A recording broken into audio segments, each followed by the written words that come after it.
Hello friends, स्वागत है आपका सुनीता भक्ति शिक्षा चैनल पर। आज हम कक्षा 6 पलक हिंदी पाठमाला का चैप्टर पढ़ने जा रहे हैं। वीडियो को अंत तक ज़रूर देखें क्योंकि अंत में प्रश्न उत्तर और एक्सरसाइज भी करवाए जाएंगे। अगर वीडियो पसंद आया हो तो लाइक करें, चैनल को सब्सक्राइब करें और बेल आइकन को दबाएं ताकि आपको इसी तरह की वीडियोज़ की नोटिफिकेशन मिलती रहे। तो चलिए चैप्टर को शुरू करते हैं। फर्स्ट चैप्टर आपका जो है समर्पण, ये एक देशभक्ति कविता है।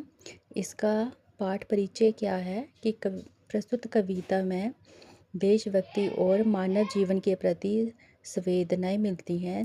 देश तभी तरक्की करता है जब वहाँ का प्रत्येक नागरिक अपना सर्वस्व देश के प्रति निस्वार्थ करने के लिए तत्पर रहता है। तो चलिए कविता को शुरू करते हैं। मन समर्पित, तन समर्पित और ये जीवन समर्पित, चाहता हूँ देश की धरती तुझे कुछ और भी दूँ। इन पंक्ति में कवि क्या कह रहा है कि कवि कहते हैं कि ये मेरी मातृभूमि, मेरा मन, मेरा शरीर और मेरा ये पूरा जीवन सब कुछ आपके चरणों में समर्पित है। लेकिन मेरे मन में इतनी गहरी देशभक्ति है कि इतना सब कुछ देने के बाद भी मुझे संतोष नहीं है। मैं चाहता हूँ कि मैं आपको इससे भी बढ़कर कुछ और समर्पित करूँ। मैं तुम्हारा ऋण, माँ तुम्हारा ऋण बहुत है, मैं अकिचन किंतु इतना कर रहा फिर भी निवेदन, थाल मैं लाऊं सजाकर बाल, मैं जब भी दया करना स्वीकार, लेना ये समर्पण, गान समर्पित, प्राण समर्पित, रक्त का कण कण समर्पित, चाहता हूँ देश की धरती तुझे कुछ और भी दूँ। तो कवि क्या कहता है कि हे भारत माँ, मुझ पर आपके बहुत उपकार हैं और मैं बहुत गरीब हूँ, मेरे पास चुकाने के लिए कुछ नहीं है। फिर भी मैं आपसे एक प्रार्थना करता हूँ कि जब भी मैं रणभूमि में युद्ध करने के लिए अपने मस्तक को बाल में सजाकर आपके चरणों में लाऊं, तो आप दया करके मेरे इस अंतिम बलिदान को स्वीकार कर लेना। मेरे जीवन के सारे गीत, मेरे प्राण और मेरे शरीर के खून की एक एक बूंद आपको समर्पित है। इसके बावजूद हे देश की धरती, मेरी इच्छा है कि मैं आपको कुछ और भी भेंट कर सकूं।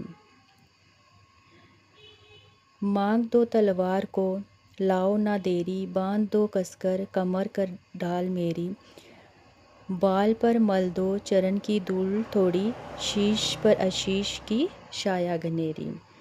देश की रक्षा के लिए तत्पर होते हुए कवि कहते हैं कि अब देर मत करो, जल्दी से मेरी तलवार की धार तेज कर दो, मेरी कमर पर डाल को मजबूत से बांधो, युद्ध में विजय पाने के लिए मेरे माथे पर मातृभूमि के चरणों की थोड़ी सी धूल की तिलक लगा दो और मेरे सिर पर अपने आशीर्वाद की घनी छाया बना दो। संपन्न अर्पित, प्रश्न अर्पित, आजू का क्षण क्षण समर्पित, चाहता हूँ देश की धरती तुझे कुछ और भी दूँ। कवि कहते हैं कि हे मातृभूमि, मेरे जीवन में जितने भी सुंदर सपने और भविष्य को लेकर मन में उठने वाली जितनी भी इच्छाएं हैं, वह सब मैं आपको समर्पित करता हूँ। मेरी उम्र का एक एक पल आपकी सेवा में समर्पित है। इसके बाद भी मेरे मन की इच्छा शांत नहीं होती, मैं आपको कुछ और भी देना चाहता हूँ। तोड़ता हूँ मोह का बंधन, क्षमा दो, गांव के द्वार घर आंगन क्षमा दो, आज सीधे हाथ में तलवार दे दो और बाएं हाथ में ध्वज को थमा दो। देश की रक्षा के लिए युद्ध में जाते समय कवि अपने परिवार और घर बार से नाता तोड़ रहे हैं। वह कहते हैं कि मैं अपने परिवार के प्रति मोह माया के सारे बंधन तोड़ रहा हूँ, इसके लिए मुझे माफ़ कर देना। मेरे गांव के घर, दरवाजे और आंगन, यहाँ मेरा बचपन बीता, मुझे भूल जाने के लिए क्षमा कर देना।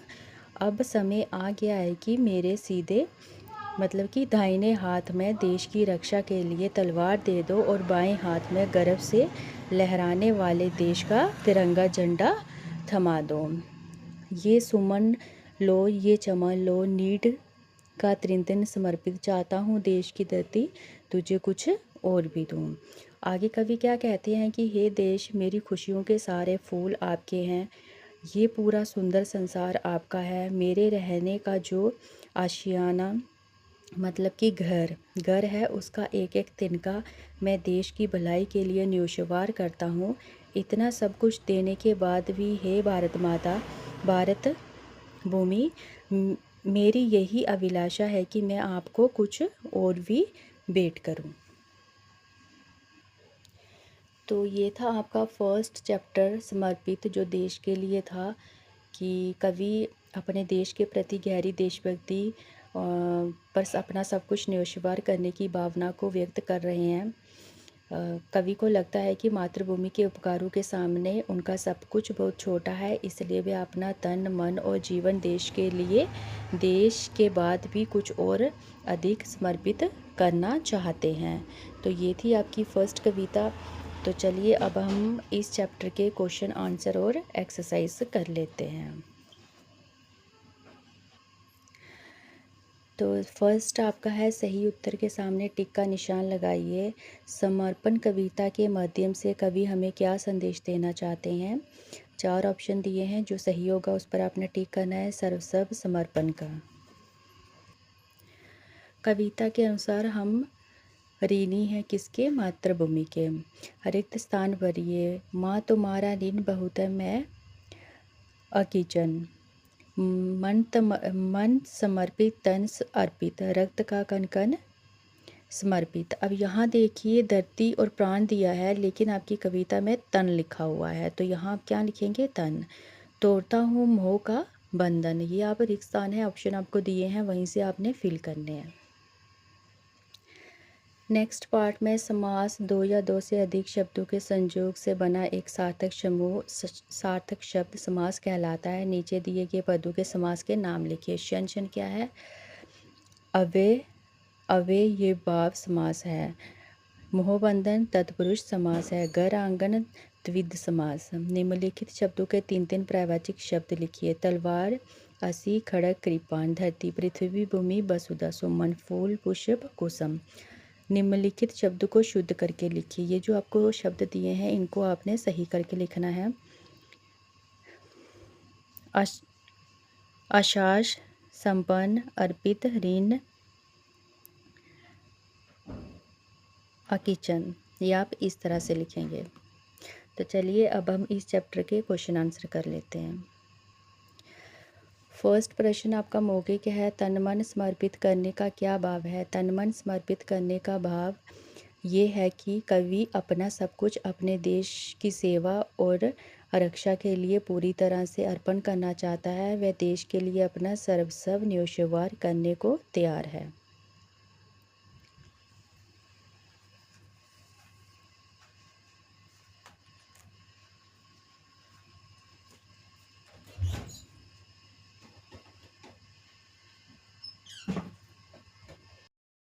नेक्स्ट आपके सेकंड पार्ट में प्रश्न है, ये देख लीजिए। कवि किसके प्रति समर्पित होने की बात कह रहा है। कवि अपनी मातृभूमि मतलब देश के प्रति समर्पित होने की बात कह रहा है।